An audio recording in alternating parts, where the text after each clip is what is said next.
নমস্কার বন্ধুরা, পম্পার পাঁচমিশালি চ্যানেলে তোমাদের সকলকে স্বাগত। বন্ধুরা, এই সময় বাগান বিলাস বা বুগেনভিলিয়া গাছগুলোতে প্রচুর ফুল দেখা যায়। পাতার থেকে এই সময় ফুলটা আরও বেশি করেই দেখা যায়।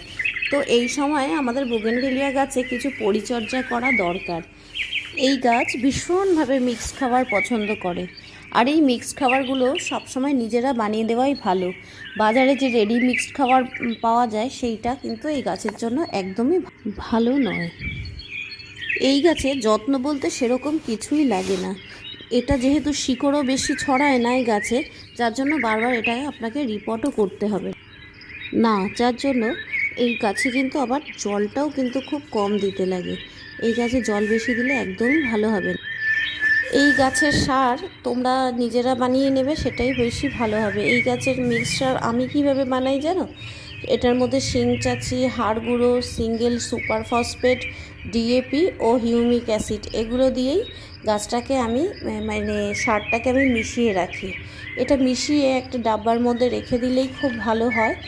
তো কি করি, এটা 15 দিন অন্তর একবার গাছের গোড়ায় ভালো করে নিড়ানি দিয়ে গাছটা গোড়াটা খুঁচিয়ে নিয়ে তারপরে আমি এই সারটা দিই। এই সারটা দিলে পরে যথেষ্ট ফুল হয়। আমার তো তাতেই সুবিধে হচ্ছে, এবং গাছটা হিউমিক অ্যাসিড দেওয়ার জন্য বেশ ঝলমলে থাকে, গাছটা অনেক ভালো হয়। আর হ্যাঁ, সারটা দেওয়ার পরে মাটিটা দিয়ে সারটা একটু ঢেকে দিয়ে অবশ্যই কিন্তু সেদিন একটু জল দিতে হয়। তারপরের জলগুলো একটু গাছটা শুকোলে পরে দিতে হয়। সার দিয়ে যদি জল না দেওয়া হয় না, তাহলে গাছের ফুল কিন্তু গাছটা হলুদ হয়ে পাতা ফুল কিছুই হবে না, ঝরে যাবে। সেটা আরও ভাল লাগে না দেখতে। আর প্রথম যখন গাছটা বসানো হয় তখন কিন্তু এই গোবর সার আর একটু মাটি মিশিয়েই আমি বসাই। কারণ হচ্ছে কি বলতো, এই প্রথম গাছ বসানোর সময় বেশি সার দিলে গাছটা আর অনেক সময় মরে যায়। বুগেনভেলিয়া গাছটাই একমাত্র এই কারণেই মরতে পারে। প্রথম গাছ বসানোর সময় না হয় ভার্মি কম্পোস্ট মাটি, না হয় পাতা সার মাটি, না হয় কোকোপিট মাটি, না হয় তুমি কোকোপিট দিয়ে গোবর সার দিয়ে কিছু একটা দিয়ে প্রথম বসাতে হয়। কিন্তু প্রথম হাড় গুঁড়ো, শিংচাচি এসব একদমই দেওয়া উচিত না, পরে গিয়ে এগুলো দেওয়া উচিত। তো দেখো, আমি যাই হোক এই বালতির মধ্যে একটা পাইপ দিয়ে এটা করে রেখেছিলাম। এর মধ্যে প্রচুর কলমি শাক আগে হতো আমার। তো আমি এটা ভাবছি এবার একটু এই যে দেখো বুগেনভেলিয়ার এই চারাটা ছিল, এই চারাটা আজকে বসিয়ে দিচ্ছি। এই তোমাদের সামনেই দেখালাম, এমনি গোবর সার আর মাটি দিয়েই আমি প্রথমটা বসাই।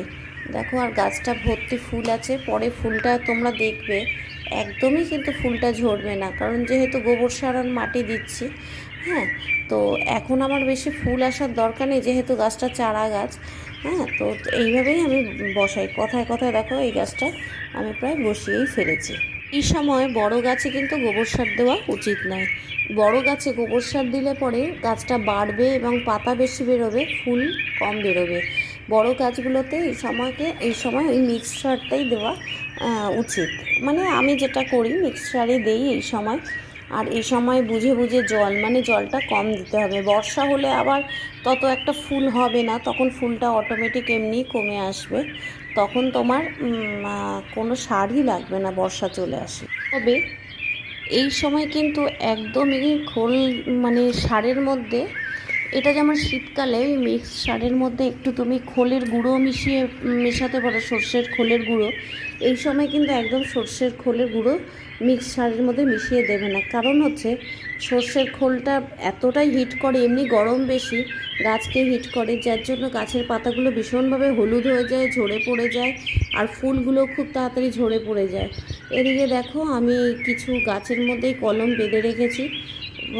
দুটো চারটে চারা বাড়ানো যায়। আমরা তো জানোই চারা লেনদেন করি, একে অপরকে দেই। আমি অনেকের থেকেই চারা নেই, এইভাবেই আমরা খুব করি। আর এই গাছ এখনও যারা শুরু করনি, করে নাও। এই গাছ একদম সোজা। যারা ভয় পাচ্ছ নতুন ছাদ বাগান করবে, তারা বুগেনভেলিয়া গাছ বসাতেই পারো। বুগেনভেলিয়া গাছ খুব কম মরে, আর এটাতে একদম পোকা ফাঙ্গাসের আক্রমণও হয় না, পোকামাকড়ের আক্রমণ হয় না। ভীষণ ভালো গাছ, কোনো ফাঙ্গিসাইড, কিছু পেস্টিসাইড কিছুই দিতে হয় না গাছটাকে। শুধু একটু মিক্সড সার, তাও 15 দিন অন্তর দিলে পরেই আর এই গাছগুলো না ছাদকে এত কালারফুল করে রাখে, যার জন্য ভীষণ ভালো লাগে। আর বুগেনভেলিয়া থাকলে পরে কি হয় বলো তো, তোমার ওই ফুলের আকর্ষণে অনেক পোকামাকড়ও ছাদে আসে, যেটা ছাদের জন্য অন্য গাছের জন্য ভীষণ ভালো, মানে আকৃষ্ট করে। ফুলের যে রঙগুলো না পোকামাকড়কে আকৃষ্ট করে, অন্য গাছের পলিনেশন করতেও তোমার অনেকটা সুবিধে হয়। আর ভীষণ মানে সুন্দর লাগে, ছাদটা কালারফুল লাগে, আগেও বললাম। আর দেখো এইভাবে গোড়াগুলোর মধ্যে সবসময় সার দিয়ে এরকম চাপা চাপা দিয়ে মাটি দিতে হয়। আর একটা গাছে মিক্স সার তুমি 1 মুঠোর বেশি দেবে না, হাতে উঠলে অল্প একটু যতটা 1 মুঠ হয় ততটাই দেবে, বেশি সার দেওয়া লাগবে না। আর এটা 15 দিন অন্তর সারটা দেবে। বর্ষা শুরু হয়ে গেলে সারটা কিন্তু একদমই দিতে লাগবে না। ভীষণ ভালো, অনেক রকম এখন আইডি বেরিয়েছে, তুমি দেখে দেখে কিনতে পারলে। আমরা অনেকেই এখন আছে না, যারা ছাদে বাগানে গাছ করি, তারা কিন্তু বাইরে ঘুরতে যেতে ভয় পায় যে গাছগুলো বোধহয় জলের অভাবে মরে যাবে। বুগেনভেলিয়া গাছ কিন্তু সেরকম হয় না, তোমার জলের অভাবে হয়তো পাতা ঝরে যেতে পারে, কিন্তু গাছটা সহজেই মরতে চায় না। তার জন্য এই গাছ করলে পরে অনেকটাই সুবিধে আছে। যাই হোক, কথায় কথায় অনেকটাই এগিয়ে এসছে, এখন আমি চলে এসেছি ভিডিওর শেষ মুহূর্তে। আমার খুব ভালো লাগে তাই বলি, তোমরাও বুগেনভেলিয়া শুরু করে দাও, যারা নতুন এখনও শুরু করোনি করে দাও। খুব ভালো গাছ, ভীষণ ভালো গাছ, কোনো যন্ত্রণা দেয় না মানুষকে, মানে করতে সেরকম কোনো রকমই কোনো কষ্ট নেই। তো যারা চ্যানেলে নতুন তারা সাবস্ক্রাইব করে দেবেন, আর যারা পুরনো তারা লাইক কমেন্ট করবেন। তো দেখা হচ্ছে পরবর্তী কোনো ভিডিওতে। আপনারা সবাই খুব ভালো থাকবেন। টাটা।